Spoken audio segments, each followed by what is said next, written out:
You're listening to Know It, Live It. I'm your host, Laura Hanson-Brexa.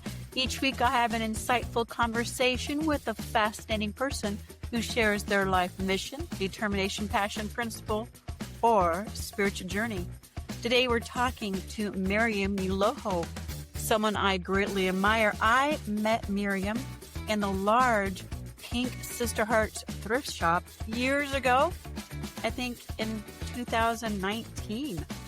It's on Judge Perez Drive in Araby, Louisiana, just outside New Orleans, like just outside New Orleans, over a bridge. I felt a deep appreciation for her immediately. You know, that kind of instantaneous friendship that you don't even have to talk to the person very often, like at all. But you know, if you needed them, you could call them and they'd be there, and you can pick up a conversation as if you've just been talking to them yesterday. That's how I feel about Maryam. And though you can find out a lot more about her story and her background in an AP article published in 2018 that I'll have a link below. And you can certainly know more about her life story in the Queer Eye episode 6 of season 7. I had her on this show more as my friend to share with us how she made her life out of a purpose after she was released from prison. And I asked her about her decarceration and rehumanization efforts because it's incredible how she made this her life's mission. Maryam, welcome. And thank you for joining us on Know It, Live It today. Thank you. Well, how did you know that your life's energy should be put in this program? That is such an amazing question. And I absolutely love the fact that you asked that because I did not have a clue. This just sort of fell into my lap when I was in prison. I didn't just wake up one day and decide, oh, I'm going to lead the decarceration movement. No, it didn't start out that way. I started the moment that I lost everything, my freedom, my dignity, my sense of self, my sense of purpose, my sense of worth. Prison literally stripped me bare, like totally bare of humanistic qualities. But inside that brokenness, while I was in prison, I found a calling because even though I was suffering, I saw others suffering to me far worse than I was suffering.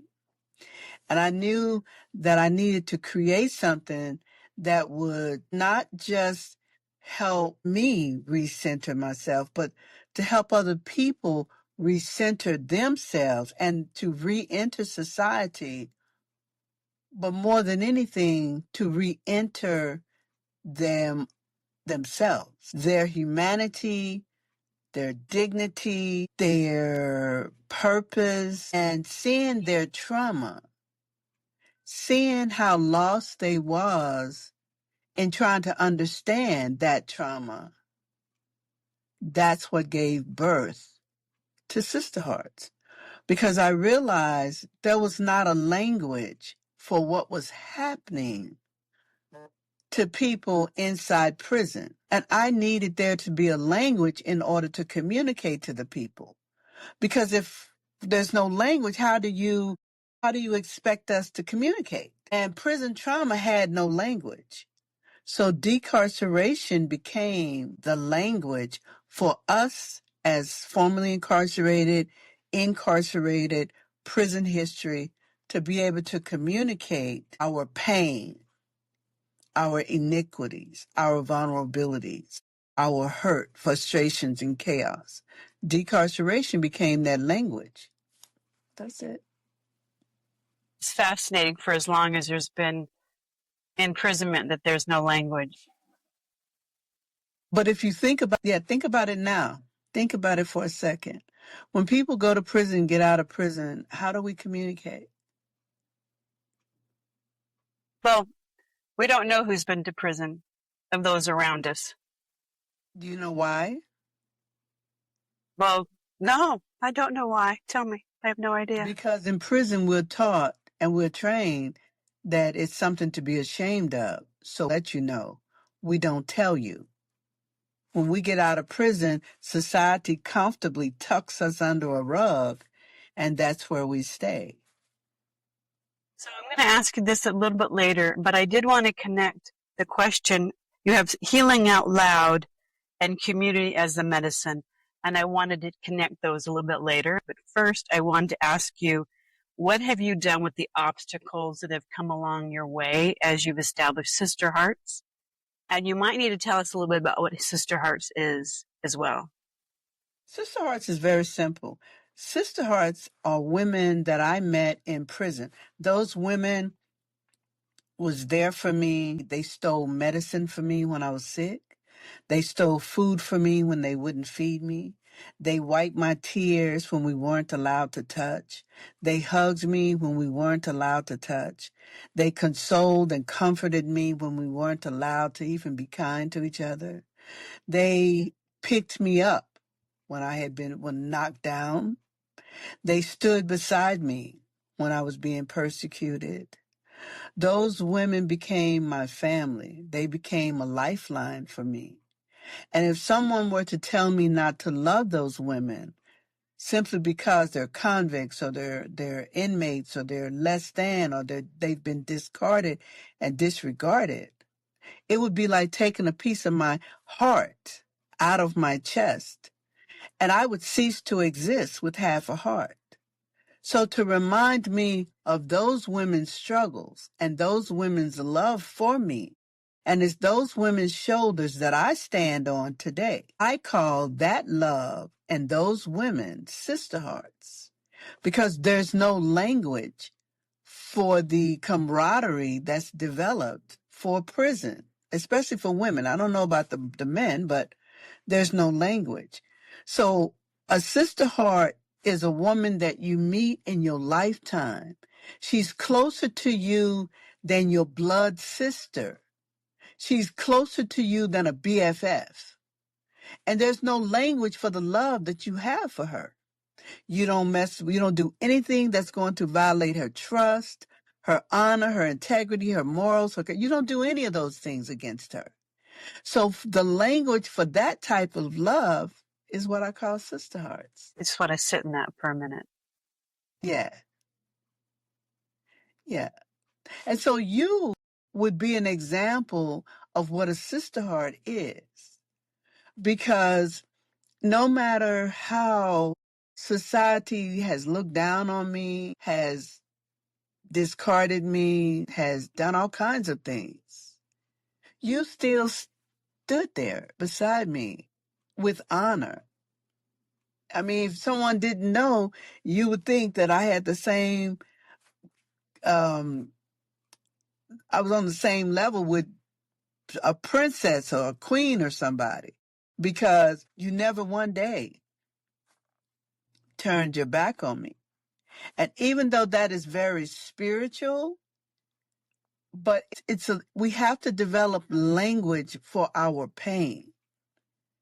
And when you asked me to be here, it was out of my duty as a Sister Heart to say yes. Certainly glad you did. And there is something regal about you. So in that thought, when you talk about these Sister Hearts, how do you turn that shared trauma into a triumph? Because it's not something you do alone. No one does anything alone in life, certainly not transforming. Tell me a little bit about that process. And is that related to something being born of pain, a purpose born of pain? Are they similar, or are those two separate things? No, they're exactly the same, because let me give you an example of what it is that I'm hearing you ask me, and then I'll tell you what it feels like. When I was in prison, of course, I'm not from Louisiana, I'm from Ohio, and as a result, I didn't fit in. I wanted to embrace Islam because Islam was peaceful for me. Because what I saw my Christian sisters and brothers doing, even though I had been Christian my entire life, 42 years, and I didn't know anything differently. But the tyranny that I witnessed, I said, no, I don't want to be part of those people. I don't even want to be labeled with this type of tyranny. So I was in search of something peaceful, and Islam was that for me. Can I interrupt you just for a second? When you say tyranny, do you mean judgment? Do you mean what do you mean by tyranny among Christians? Just so I understand what that means. We had a chaplain, okay, and the chaplain said that before he allowed me to infest the compound with Islam, I would have to do my entire 25 years in solitary confinement. 1. 2, we had a deacon. He was deacon somebody, and he would have the women sit underneath his desk on the floor and perform things on him. And then they would lie. They would lie. And then I would see the guards, how they beat the women, literally, physically, breaking their bones. And then the things that I witnessed, I couldn't understand, because the Christianity that I knew was kind and compassionate and empathetic.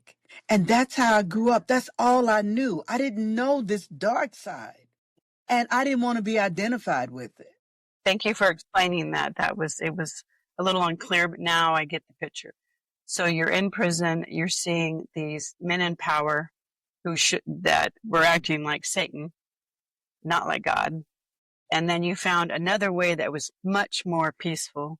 Yes. That was way different than the way you were raised, but spoke more to who you were. Okay, please, if you can continue. Thank you. And so when we went through that, a lot of times I spent 12 and a half in prison, 12 and a half years out of prison. So the 12 and a half years in prison, the majority of that time I spent in solitary confinement. It wasn't because I was such a horrible inmate. No, I wasn't that I was a problem, but I was a problem. It was because I was kind.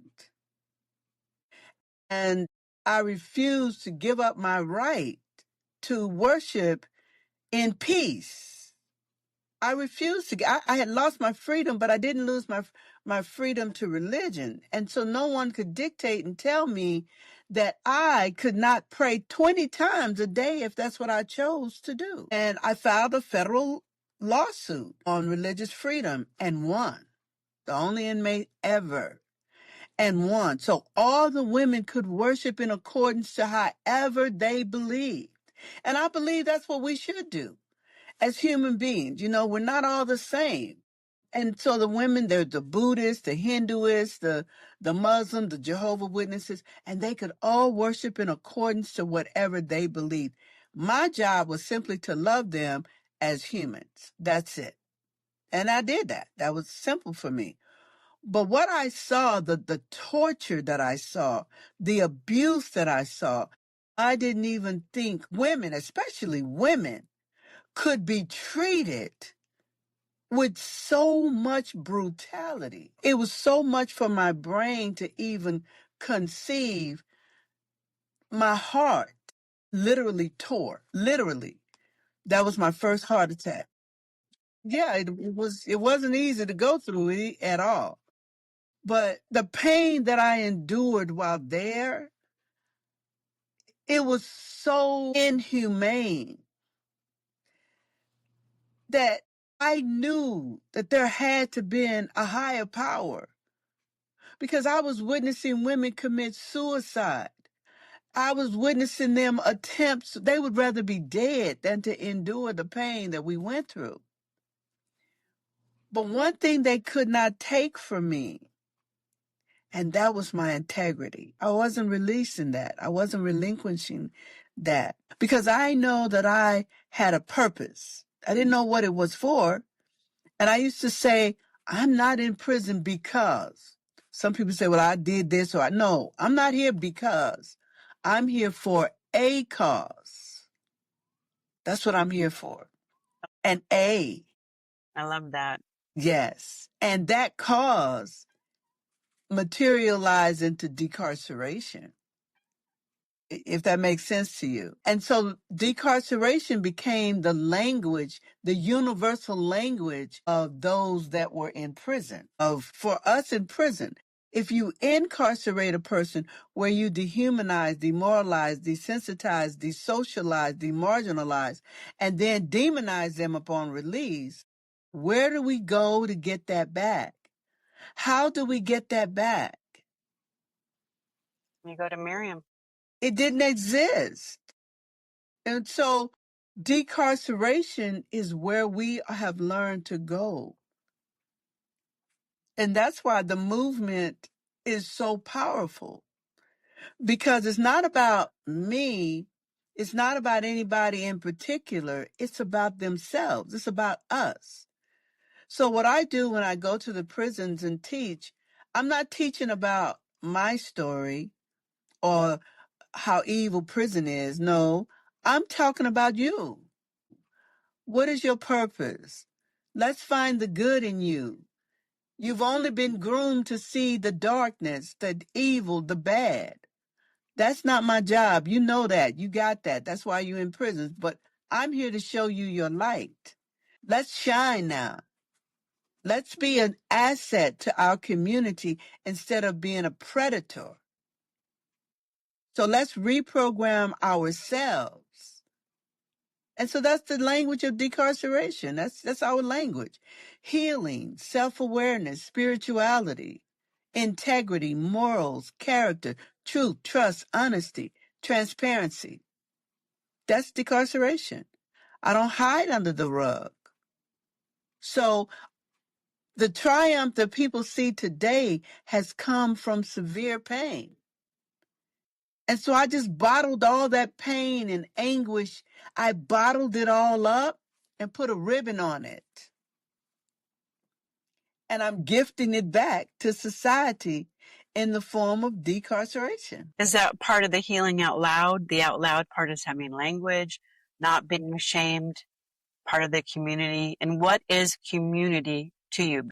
Humanity. Humanity is my community. That's it.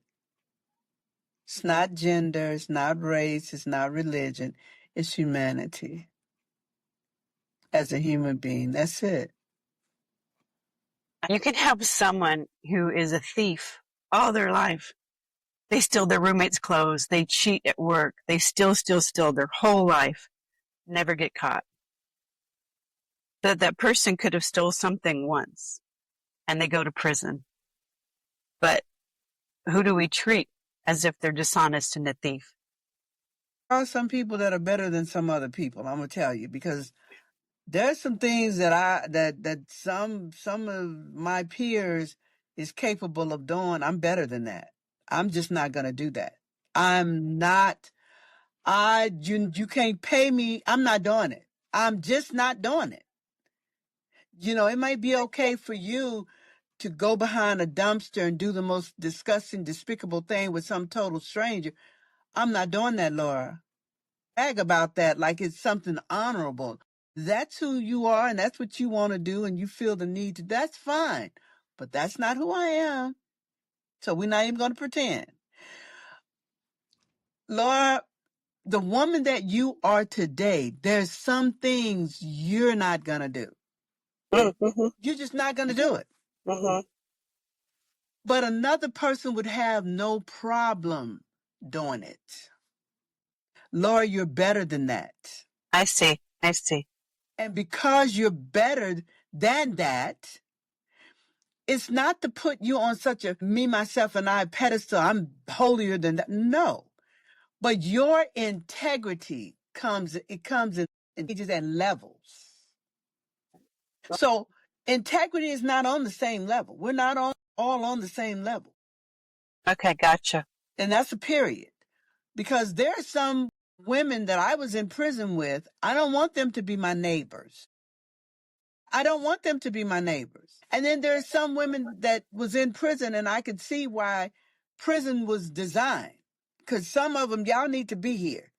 Because if you put you around normal people, you're a predator. You're gonna hurt people. You wake up to see who you can hurt and harm and kill and destroy. That's what you wake up to do. And whatever is going on in your brain that causes you to do that, you and I are not on the same level. And there's places for you to keep you safe and keep people safe from you, and those places are called prison. Does that make sense?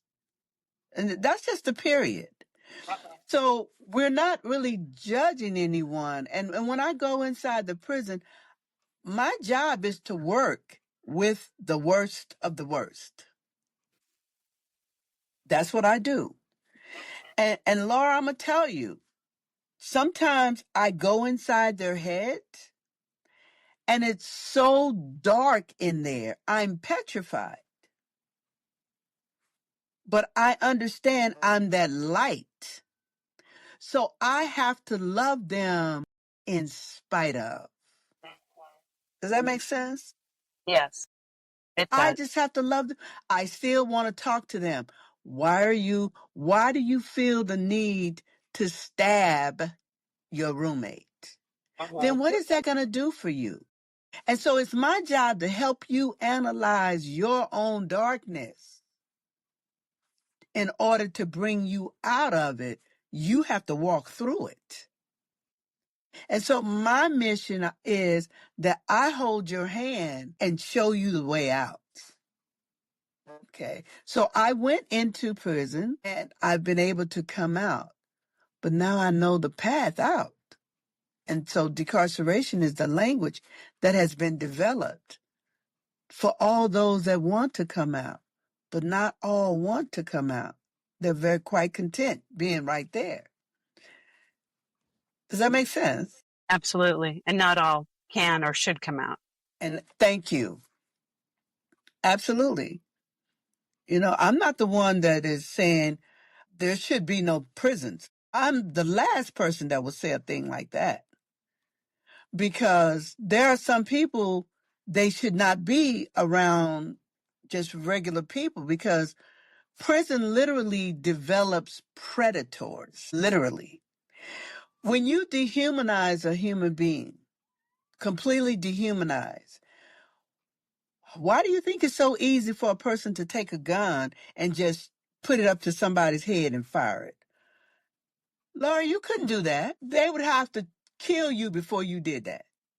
You're just not, I'm not doing it. Do what you got to do, but I'm just not doing that. But there are some people wouldn't think twice, and then they would enjoy doing it.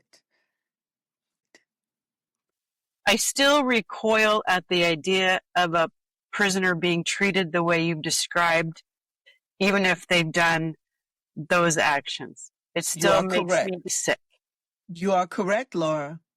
You are correct. And that's what we have to understand. Didn't you hear me say that no matter what they have done, I still go in there faithfully every day and smile and love them. And I do. It's not an act. Because by just the mere fact that they have been banished from our communities, from their loved ones, from society, that's punishment enough. They are in isolation. Who died and left me, God, to go and be abusing another human being because I have the authority? We're not doing that. I just don't see that happening. But I understand, because I was on the other end, that you have people that come to work every single day just to brutalize other human beings. And you get paid to do that. And I'm not in denial now, Laura. That's a fact. But can I do it? No, I cannot. Will I do it? No, I will not. Well, we wouldn't want to say every person who works in a prison mistreats prisoners. That is not what we're saying. My son was hit by a drunk driver, and he was European.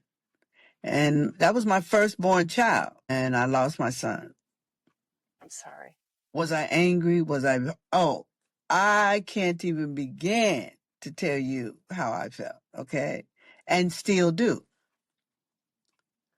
Now, the man didn't go to prison, because he had clout and he had money and a lot of other stuff, right? But in the same token,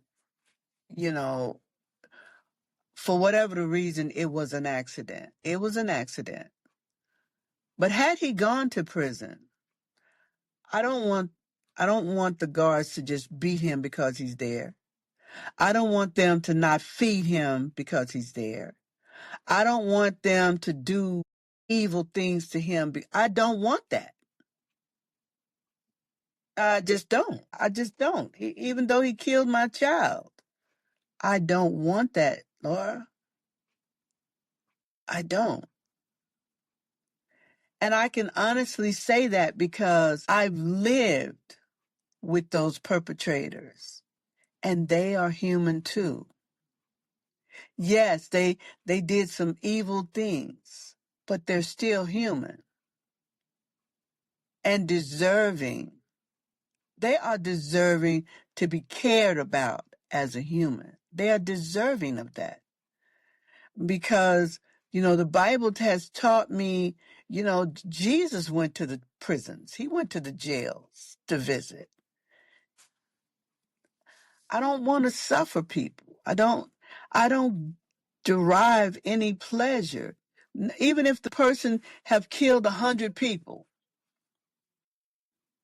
You say, well, execute him, kill him, whatever. It's not going to bring any of those people back. And if he's already in prison, if I'm working there, I have a moral obligation and a duty to treat that person like a human being. That's a moral obligation. Has nothing to do with my paycheck.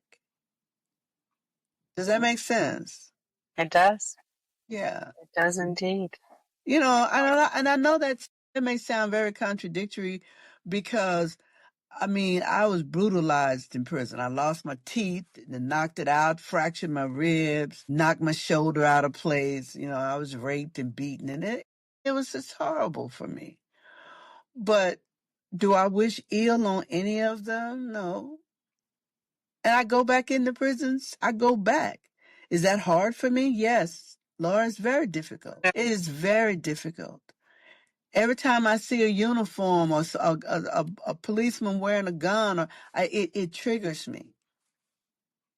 I want to recoil. It's terrible feeling. I'll probably experience it for the rest of my life.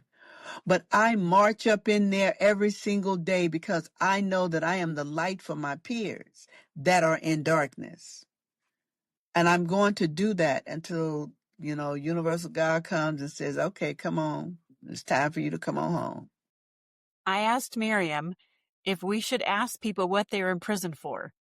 This is the thing, though. In decarceration, those are the types of things that we take our power back. Because if I say, I was in prison, for example, I really was. It was obstruction of justice. But had it been any reason for me to be able to say it, that gives me my power back because I'm not living. Shouldn't you be the one that volunteers it? I should if I want to, but most people, we're not going to volunteer because as soon as I tell you, immediately you now have all these thoughts going on in your head from media. And so you no longer see me, the person, you now see my charge. You now see the person that can't come back to life. You're now going to lean towards the victim versus me. So let me talk about that. Let me interrupt you there. And when you talk about humanity being the community, tell me how community can be the medicine to those who are going through the decarceration process. Laura, you know how people always say, I love you, I love you, I love you, right? Everybody says that, right? But you don't always feel that. You know, like a man can beat a woman half unconscious and then tell her, you know, you made me do this and I only do this because I love you, right? Okay. But how often do you hear people tell you that I care? I care. So to answer your question is just to care. You don't have to love me. Just care. Care. That's it. That's it. Just care.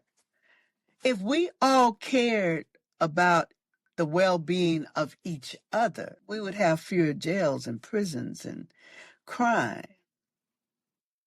That's it. To me, it's very simple.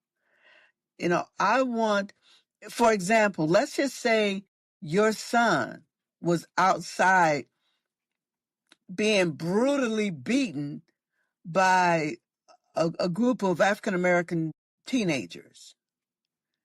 And I go out there and rescue your child, bring him in my house, clean him up. Do you care that I'm an African American woman? Do you care that I'm a senior citizen? Would you care if I was 500 pounds? None of that would matter, would it? Because your gratitude and appreciation would outweigh all those other stipulations, right?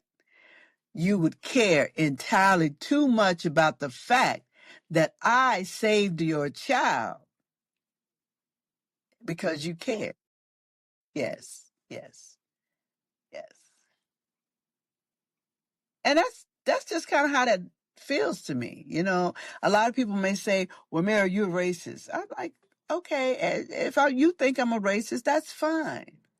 I said, but why don't you go back 400 years and ask my ancestors what their thoughts were? And then you'll understand. Why do people think you're racist? Well, they don't think I'm racist. I'm saying they could say that I'm racist because of my experience with slavery. You know, we have an automatic trigger going on. It's like, I'm not sure. Let me be, and it's society. But what I've learned to do is to take that out. I take race out of decarceration. I don't even allow them to use race in decarceration. I'm like, no, this is not a African American program. No, it's not.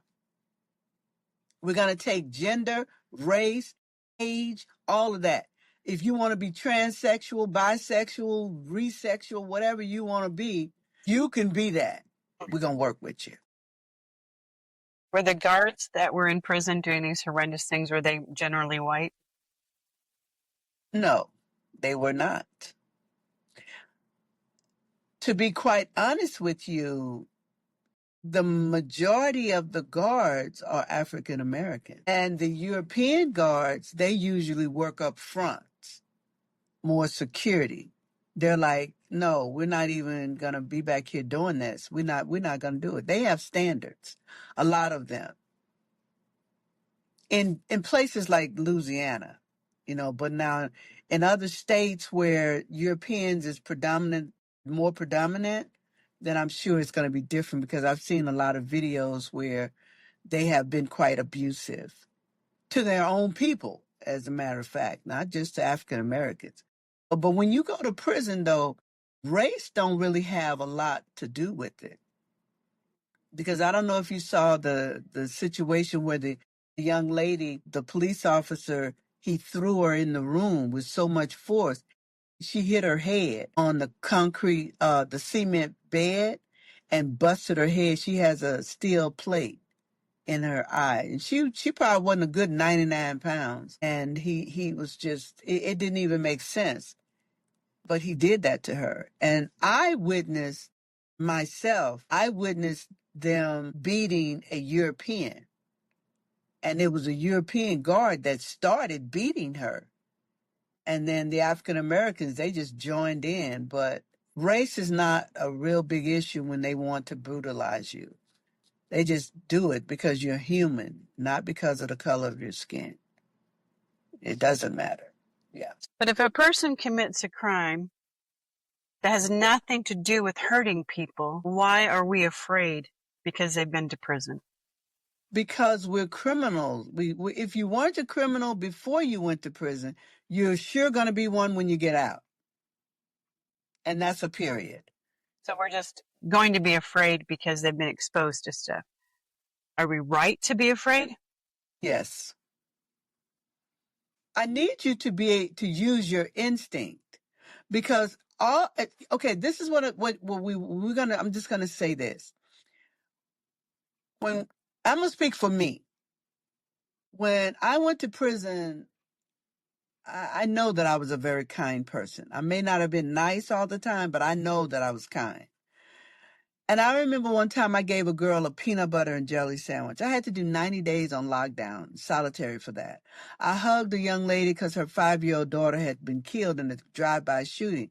And so I was comforting her and holding her and wiping her face. I had to do 6 months because of that contact. So we are penalized for caring. We're penalized for being kind. But we're glorified when we're brutal and we're mean and hateful and we stab somebody or beat somebody with locks in the socks. We're glorified, okay? So when you come out here in society, we bring that mentality with us. And there's nobody to help us to reprogram ourselves. So when you do something to me, I don't know how to analytically, logically analyze what has happened to me. I just get triggered. And that trigger is a response needs to come now. Okay, so when you talk about reclaiming your identity, purpose, and humanity, that's what you're talking about. Yes, yes. And remembering either who you are or becoming better than who you were. I'm becoming better. You see, we have a pledge that says, this is our pledge in decarceration. I'm a woman, but if you're a man, you say I'm a man. It is, I am an honorable woman or man. I am somebody. I love myself. And through decarceration, I learned to be the best version of myself. That is our pledge. And we say that pledge to ourselves every day. I tell myself every day, I'm an honorable woman. I am somebody. I love myself. And I must learn decarceration, because decarceration is a way of life. It's not a program or a concept or even a movement. It's a way of life. When you've been in prison and you have been exposed to violence and abuse 24 hours a day, 365 days a year, that becomes your normal. So when we're released, a lot of times we don't really want to hurt anybody, but we've been programmed to do so. If I can't get a job and you have money, I've been programmed to take from you. I've been programmed to rob from you. I've been programmed to do those things so that I can go back to prison. And they always talk about recidivism being so high, but they never talk about the victims. And when I was in prison, that was a problem for me, because I would see women come back year after year after year. And so I began to interview them. I wanted to know, what keeps you coming back? And one thing that bothered me more than anything else, it wasn't that they kept coming back. It was that all the victims didn't survive. But I didn't hear society talk about the victims of recidivism. They never mentioned the victims of recidivism. They just talk about recidivism. They just talk about, oh, he's been to prison 5 times. But they don't tell you the harm that they've caused to get back into an environment that is normal for them. And so sometimes people don't always survive before they get a life sentence. And that was a problem for me. So decarceration for me is helping to educate you, but also to mainly educate my peers and help them to understand that they don't have to harm you to be able to feed themselves or to pacify, or even they don't have to adhere to the programming that we were programmed. They don't have to do that. And I can show them that their experience in prison can be beneficial through myself. Like, we don't have heroes in crime, criminals, but I'm like a hero.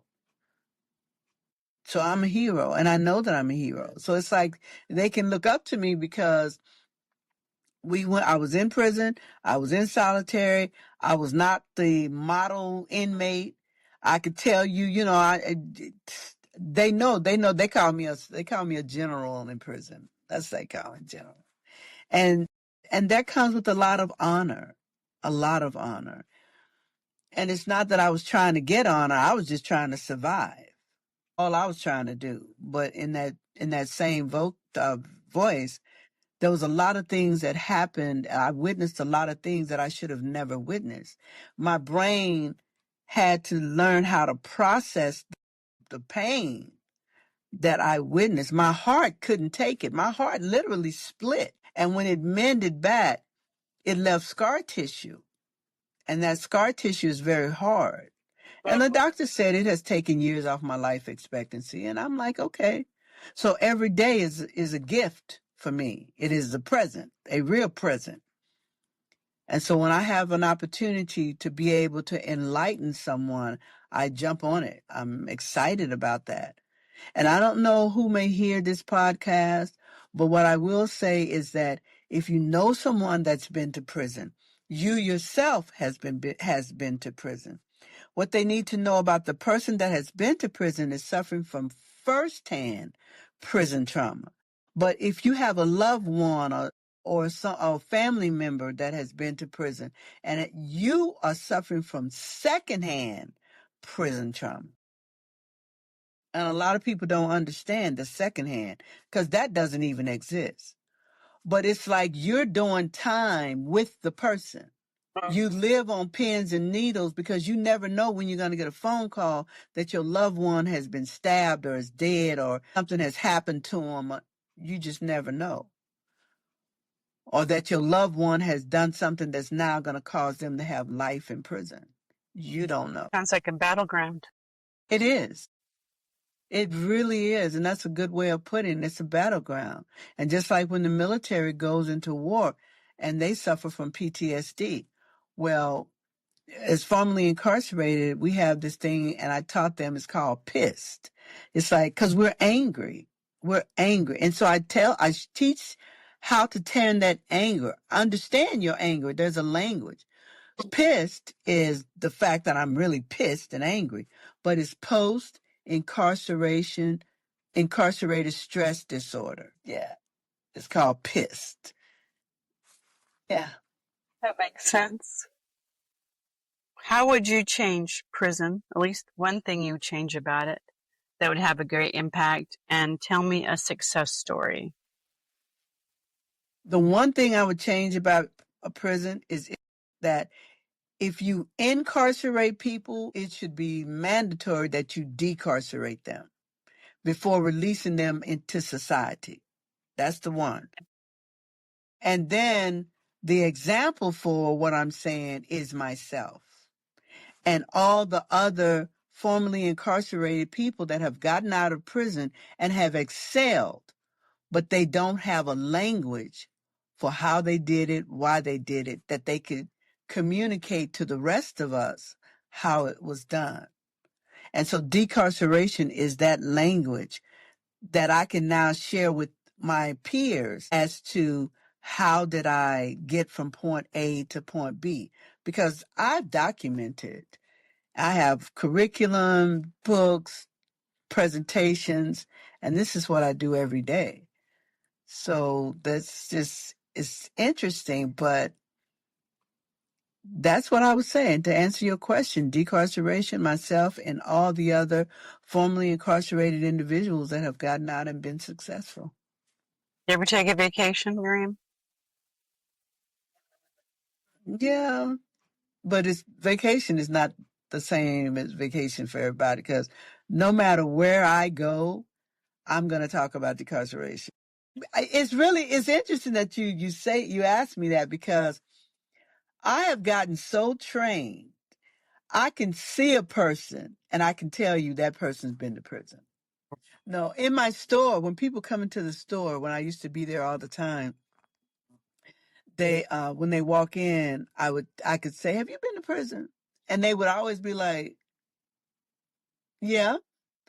I said, "Oh," I said, "Okay, how much time did you do?" And then I start talking about it like regular conversation, and it blows people away because I normalize incarceration, and they're not used to that. So you talk more about what happens after prison than what led them to prison. What led them to prison, we already know that a lot. That's programming. You know, a lot of us is born into an incarcerated environment. We're born into it. So why am I talking about it? You know what got you here.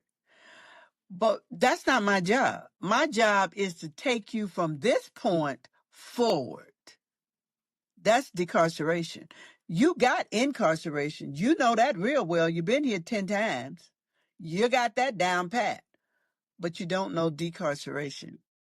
And you know how to get back. Yeah. So I'm going to teach you how to stay out. That's my job. Don't you like that? Yeah. And there's no victims. Because if I'm not going back, I'm not victimizing my community. Do you realize how frustrating it is in the free world, as they call it? It's frustrating out here. It's very difficult out here. Well, I imagine, and again, you know, I'm naive and stupid about these things. I always appreciate your patience with me. You have no idea how much I appreciate it. You're always so forgiving and explain things to me.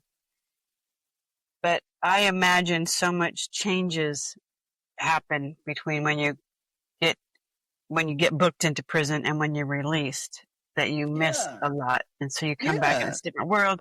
Your family members have aged, children have aged. That must be dramatic. And you feel you feel really out of place. You are out of place. I have grandchildren. I don't even know their names. I have great-grandchildren. I don't even know his name. We are disconnected. We're very disconnected. We no longer fit in. And then society has programmed you to look at me a certain way, even though I'm your grandmother, but I'm a convict because I've been to prison. So I'm not going to try to fit into your world. I've had to create a whole new world for myself, and you weren't part of it.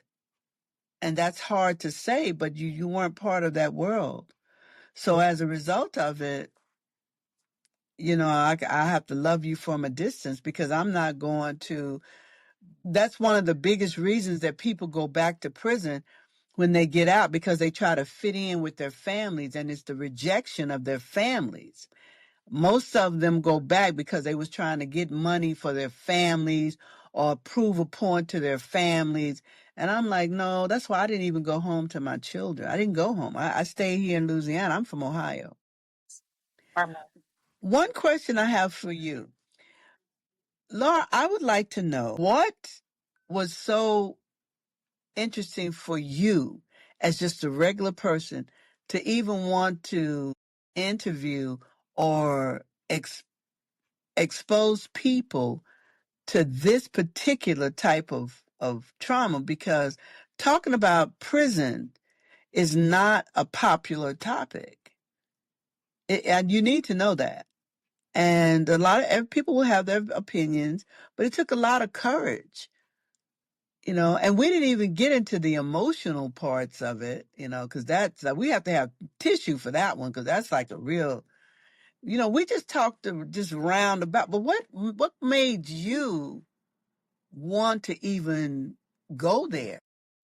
When Miriam asked me this question when we were recording our interview, I was a bit dumbfounded. I wanted to talk to Miriam because she made a life out of a purpose, but I wasn't expecting to be asked a question. But Miriam can ask me any question at any time. Go ahead, Miriam, if you're listening to this, call me right now and ask me any question. Why am I willing to talk about prisons? I didn't know people didn't talk about them. They are real. It's honest. It's part of our life, part of our society. And I certainly do care because I care about people. I care about the people who are hurt. I care about people who are hurt so they hurt. And I don't think anything's going to get any better unless we talk about it. So for those out there and your listening audiences, yes, and you like something that was said, subscribe, follow Laura. Okay. Ask her to do more podcasts on this level. If there's something particular that you would like to talk about that pertains to incarceration or the trauma of incarceration or secondhand prison trauma, leave a note, leave a message, and we'll try to address specific concerns in future podcasts. Well, thank you very much again for joining me, Maryam. Thank you so much for having me, Laura. Thank you. We'll talk again soon, okay? Thanks for joining us on Know It, Live It. Visit knowitliveit.net for the latest scoops, recaps, and more. This is your host, Laura Henson-Brexa. Make sure you also visit SisterHearts.org to find out all about Maryam's mission about decarceration and rehumanization. That's SisterHearts.org. Remember to subscribe to this podcast so you'll never miss an episode with fascinating people who live what they know.